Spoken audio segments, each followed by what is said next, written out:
Hi ma'am, video si huyang video ma'am punong po channel lasi ma kita tarang nok chari ma'am ai ming Romeo channel lasi da YouTube ki amadi Facebook Instagram ki tips and tricks puraga lak sabani ai ma'am yam khangdana ma'am da tak sabana chade ai ngonda lejaba knowledge khara ma'am da sum share tok jabani adom adom gi sum mateng oi gadrana adu ngasi pujarak liba video siju ai di YouTube ki update amani siju ai hakchang ngam da leibani ma'am haidi ai kuina phamaga haidi ꯊꯕꯛ ꯇꯧꯕ ꯉꯝꯗꯕꯅꯦꯕꯀꯣ ꯑꯗꯨꯕꯨ ꯇꯉꯥꯏ ꯐꯗꯅ message ꯌꯥꯝ ꯂꯥꯛꯑꯝꯕꯗꯒꯤ ꯃꯦꯁꯦꯖꯁꯦ ꯑꯃꯃꯝꯗ ꯍꯟꯕꯗꯤ ꯑꯩꯉꯣꯟꯗ ꯃꯇꯝꯗꯣ ꯌꯥꯔꯔꯣꯏ ꯑꯗꯨꯅ ꯚꯤꯗꯤꯑꯣ ꯑꯣꯏꯅ ꯁꯦꯝꯃꯒꯦꯅ ꯈꯜꯂꯒ ꯁꯦꯝꯖꯔꯛꯄꯅꯤꯀꯣ ꯀꯩꯅꯣꯁꯦ ꯃꯌꯥꯝ ꯃꯦꯁꯦꯖꯁꯦ ꯑꯍꯥꯟꯕꯗ ꯗꯥꯔꯣꯃꯤꯌꯣ ꯗꯦꯠ 15ꯗꯩ ꯑꯣꯔꯤꯖꯤꯅꯦꯜ ꯀꯟꯇꯦꯟ ꯁꯦꯝꯗꯕꯁꯤꯡ ꯃꯣꯅꯤꯇꯥꯏꯖꯦꯁꯟ ꯌꯥꯔꯔꯣꯏ ꯍꯥꯏꯁꯦ ꯋꯥꯔꯤ ꯂꯤꯕ ꯐꯤꯂꯝ ꯑꯦꯛꯁꯄ꯭ꯂꯦꯅꯦꯁꯟ ꯇꯧꯕ ꯐꯤꯂꯝ ꯑꯦꯛꯁꯄ꯭ꯂꯦꯟ ꯇꯧꯕꯁꯨ ꯀꯩꯁꯨ ꯇꯧꯔꯣꯏꯗ꯭ꯔꯥ FB ꯑꯦꯛꯁꯄ꯭ꯂꯦꯅꯦꯁꯟꯁꯨ ꯌꯥꯔꯣꯏ 하이나후바 나스마나 메시지 카타레버고 아도 저만하고 메시지니 타레지 매 아ям버고 아도 시기 마땅드니 매 아이나 시 부자레버 비디오체 아도 매 아이나 마망도 하자 그래 아도 아이엠 강드나 하이드나 매 암도 딱잡나 저디 아이만도 레저버 노레스 카라 매 암도 셰어 도자버니 모이나 하이지 매 아마도 캠트나 테 유튜브 하이지 하이디 야로로이 하브나 테고 호직 하이리바 무비 एक्सप्लेन तौबा अंदगी अखोगी रिएक्शन तौबा को ग्रीन स्क्रीन सिजनाबा कांगबुजे monetize yararoi habna te ko date 15 dagi 15 July dagi yadi yani adubu hana dagi khara strict oigani habne bo ko haidi hana dum yadaba jing do hana na khara free oram do adu dagi hantakti pura strict oigani mogi rules to follow tawdragadi monetize yaroi habne bo ko ma'am haiba rules se kari kari no habda ma'am sum ai hajara ge haiba rules se ma'am atai nate akhoigi reaction video da ko mi amagi akhoina video reaction to matamda akhoigi voice yam toina add tawbiba ko khogi base khogi voice se yam toina add tawdabida khoina ai video de yaure na kasin namada phamaga wasunga ngangdana adum yengaga ngaknomaga sumai sum leibnadi akhoi monetize tawba yaroi ko ado yam toina khogi voice add tawbiga da ko voice yam toina ngambiga da haiba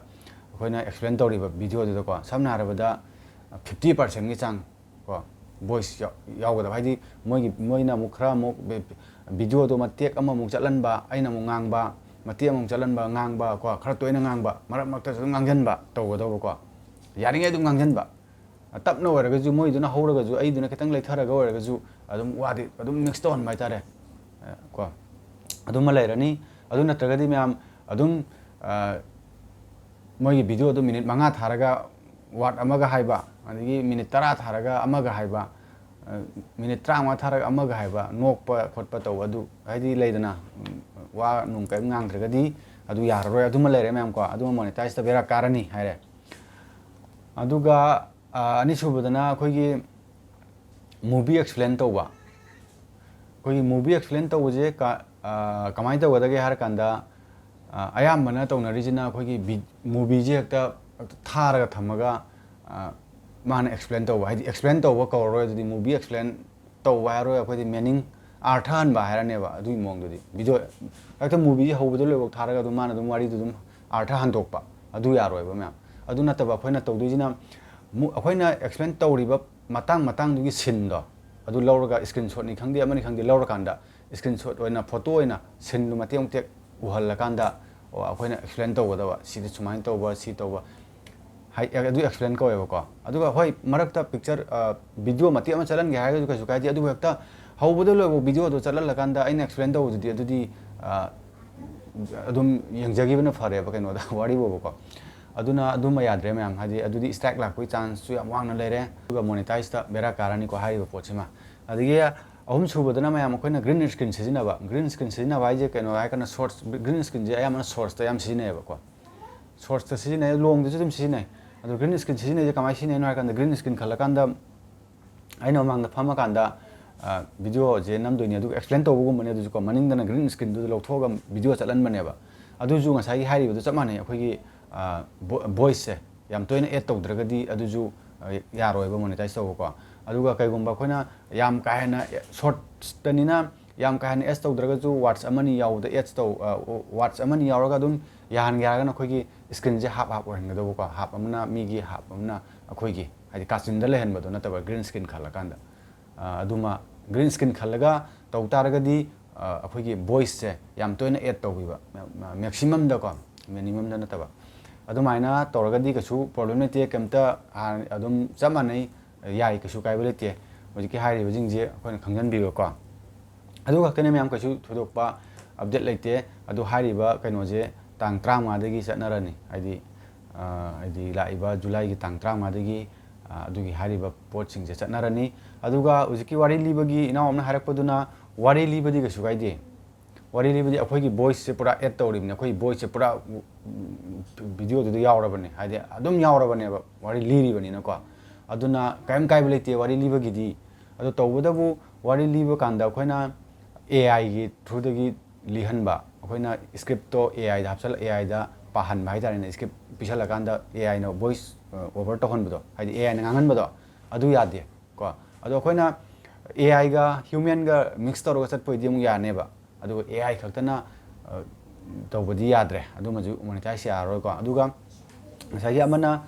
somna sisinariba photo do na video or kadone haidi youtube aije video gi platform ne ba ko haidi audio gi nate ba video ama yaw do sunga de ba audio hata upload to ya de ba aduna hairiba wari dugi video ina sisinara ko matamna khoina photo sisinai dana somna ko adu sisinariba photo je yam toina sum use tawwa wari ma liba matamda first part second part third part lai re khalo ne ko adu part sing du da hairiba photo je dum sisina ba ko adu reuse content ta bai chance am wang lai adu main to nem la e ba ko semi bo sikso aduna hojiki hairiba somna ahan ba sisina gi ta di photo do ani chubuda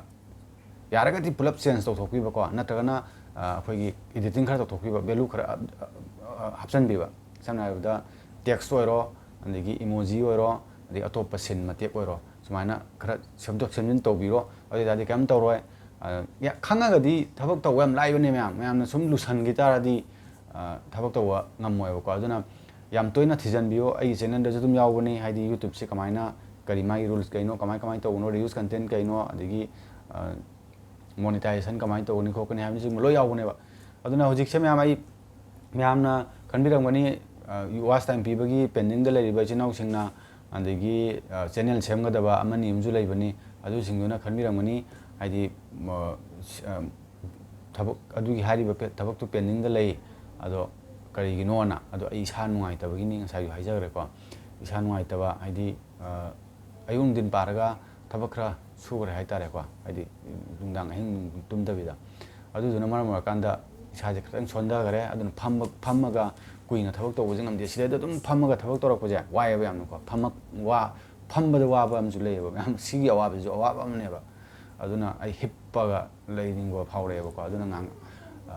nungdin adigi khara toini hippe ai tare handakse aduna ni myam adu myam masigi de matanga selo sanjarage yemgiri myam punang pu amukana khuramjani